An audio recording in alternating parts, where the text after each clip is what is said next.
What's up, guys? We're back with yet another video, hitting you guys back to back with videos lately. Told you I gotta try to pick up my pace on this.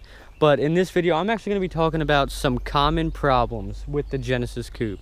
Now, this can be between the 2.0 and the 3.8, or it could just be related to the 3.8 because I don't have the 2.0. So I know the common problems with the 3.8s. So the first one, I hope somebody told one of you guys, if you just bought one of these, welcome to the pool party, because these things are little water leak monsters. So if you have a sunroof like me, check the drain lines on the sunroof first, because that's going to be the first suspect area. And it's actually funny because if you have a water leak, you'll find out you'll have water actually down here on your floor. You'll feel it. Eventually you'll feel it. And I'll show you where it leads to. So if you have a Genesis and your floors are wet, we'll go through the water leak section of this portion. So check your sunroof drains, because they might be clogged up, backing up water and dripping into your car. Your rear quarter windows, they can leak water too. Like my little rubber looks like it's starting to lift up, so maybe soon I'll have a water leak. Or an infamous one is the taillight seals are right here. Now I switched mine out. I have the Spec Ds obviously, but with the OEM ones, water comes down, falls back here. The water sealant that between the body and the taillight don't seal it correctly, so lift up this and I'll show you what you're gonna have. I don't have it anymore, but I used to. Underneath, if I can move all this stuff out of the way, underneath where your spare tire goes, you'll have a pool party in there, and after a while this whole area fills up with water, and when you hit your brakes, the water will slide forward, go drain down your back seat, and then down into your floor. So that would be the main culprit I would look for first, and it's easy because you can just pop the little taillight covers off and actually check to see if it's wet around there, go through a car wash, and then see if it's wet around the seal, or dry it out and then go see something. Sometimes I've heard some people say that their actual like trunk seals are leaking, but I haven't had mine leaks. Mine was my taillights, which leads into the next portion, you guys.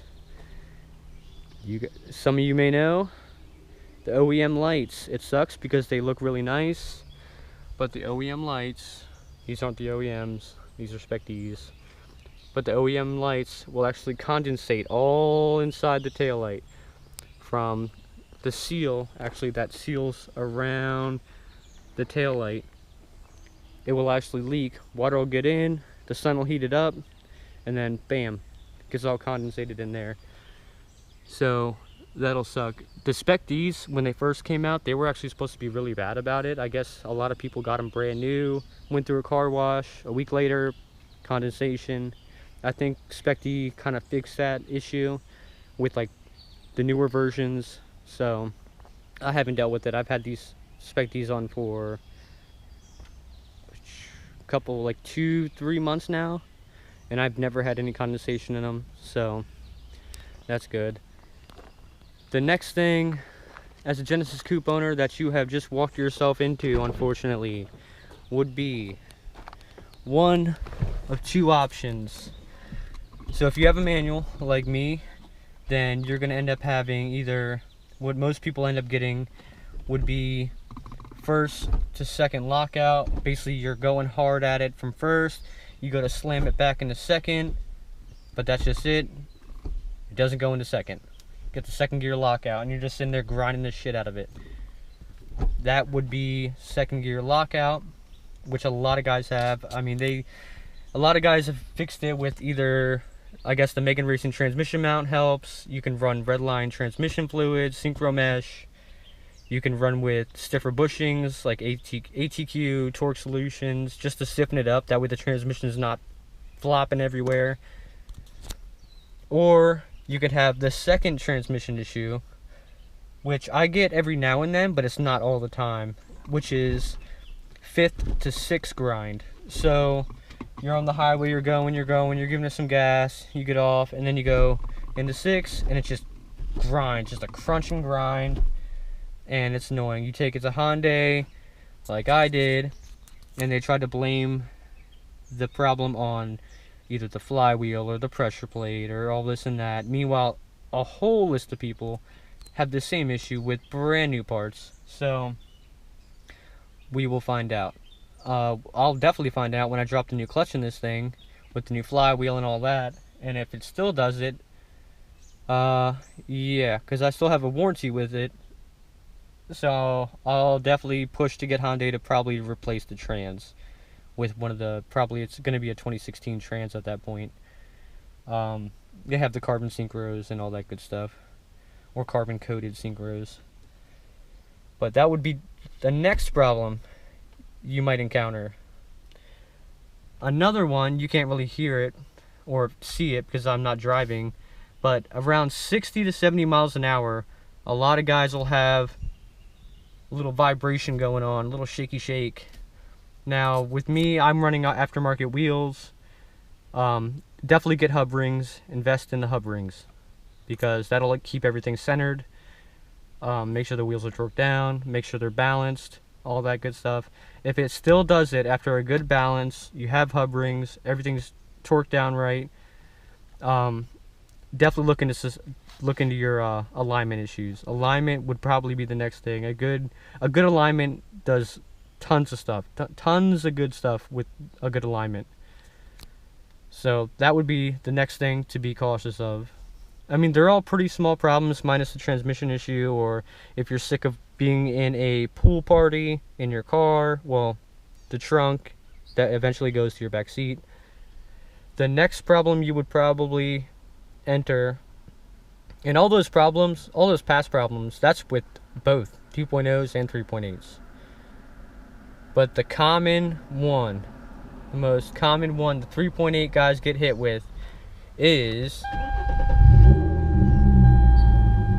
so the 3.8 guys get hit with this one pretty hard. The 2.0 guys, they get us with this. We get them with blown up engines, and they get us with that noise. The noise that many people, the 2.0 guys are on our ass about. The timing chain tick. The ticking is just non-stop. Like, a lot of people get worried about it, saying they're worried about how the ticking noise is and everything. That's just how it sounds. I mean, obviously I have my cover off because I'm running the 3.8 riser, but that's the biggest thing. So if you hear some crazy ticking, as long as it's not knocking, you'll be fine. But that's definitely going to be a main one for sure. I'll give you guys a little exhaust sounds. But yeah, so that's going to be it for this video, you guys. It's just common problems for any new people that are going to get a Genesis. Just beware. So I keep seeing in like the Genesis groups and everything, everybody asking all the time, you know, they're leaking water, or, you know, just common stuff like they're leaking water, all this and that, and the taillight condensation, the ticking noise. I see it all the time, or the first to second gear lockout, or 5th to 6th grind. This is just a video, that way anybody new that's going to get one of these has an idea up front of what they're walking into. That way you can be prepared for it. You can be like, oh yeah, I remember that guy said, hey, check your taillights, or hey, check your sunroof, or hey, check those quarter windows. But hopefully this helps you guys, and hopefully it doesn't scare you off from it. I mean, by any means, it's not that big of a deal. But some people just can't, they don't like it. I mean, I don't like it either, but I mean, I deal with it because I like the car. But so far, mine doesn't leak anymore. After, you know, you can get new taillight seals from ATQ too, but, you know, some people just swap out like I did and go with the aftermarket taillights, especially after the condensation gets in there. Because if the condensation gets in there and the sun dries it out, it'll leave watermarks inside the lens, and that that doesn't go away, and then it looks like crap. So, but besides that, guys, that's going to be it for this video. That would be the most common issues with the Genesis Coupe. If you liked the video, go ahead, give it a thumbs up. Like always, don't be scared. Smash the subscribe button. Let's get out here. Let's get the Genesis guys up and running.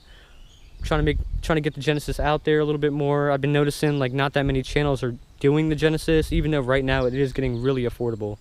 So let's get that going. So thanks for watching, guys. Like always, stay tuned, hit the notification bell, and stay tuned for the next videos. Peace. See ya.